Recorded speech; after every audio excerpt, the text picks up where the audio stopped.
শাস্ত্ৰই কৈছে হে ভাল কৰ্ম কৰিলে বৈকুণ্ঠক পাই আৰু বেয়া কৰ্ম কৰিলে ও জমেলয়া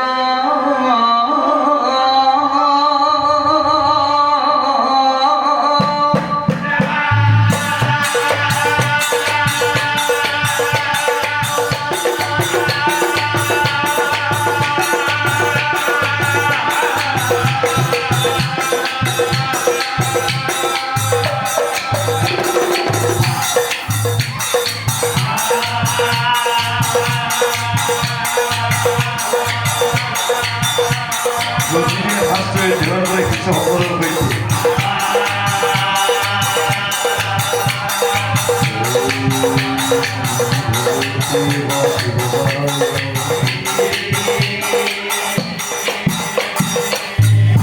শিষ্যসকল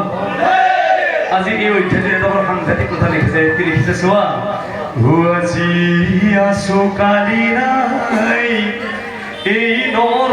দেহা আর তাকে লই সংসারত পাতিছো বেহা বেহা বাণিজ্য ব্যাপারের কথা বলছে আর পুত্র ভাষায় কান্দিব বিধি বিধি তথাপি জমে জানো যাব এৰিও শিষ্যসকল শেষৰ ফালে চোৱা কি সাংঘাতিক কথা লিখিছে আৰু ধন বুলি ও মই ধন হাসিলু মানে সঞ্চয় করা কথা বলছে আর ধনেও নাচাইবু ফেরা ফেরা ও ভিড়ি উভতি চোৱাৰ কথা কৈছে ইয়াতে ফেৰা আছে দেই এটা ভিড়ি হ'ব লাগে উভতি চোৱাৰ কথা কৈছে এ ধনেও নাচাইবু ভিড়ি মৰিবৰে দিনা পাবি কি নেপাবি উদুদালি কাঠৰে ভৰি শিষ্যসকল এইখিনি কথাৰ পৰা আমি এইটোৱেই বুজিলোঁ যে মনুষ্য যিহেতু তেনেই খন্তেকীয়া আমি পৃথিৱীত এয়ে আছো জীৱিত অৱস্থাত মানুহে কাৰোলৈ হেৰিকে যে কৰিব নালাগে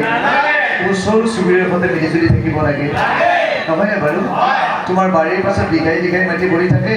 কিন্তু খন্তেকীয়া জীৱনটোলৈ ঠেলি হেঁচিয়ালি ৰাইজৰ ৰাস্তাত যিটো বেৰা দিয়া এইটো কৰিব নালাগে দেই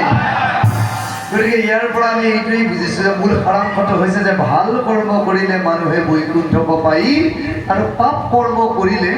জমে লৈ আছে প্ৰভু ভগৱন্ত এই পৃথিৱী মানুহৰ মন্দিৰত এটা অধিখন ধিৎসু কোনেৰে গঠন কৰিছে অধিখন ধিৎসু বুজিছা অধিখন ধিৎসু মানে হৈছে নেদেখাটো চাবলৈ নোপোৱাটো পাবলৈ নুশুনাটো শুনিব পৃথিৱী সকলো মানুহৰ মন যায় আৰু এই গুণটোৰ নামটো হৈছে অধিখন ধিৎসু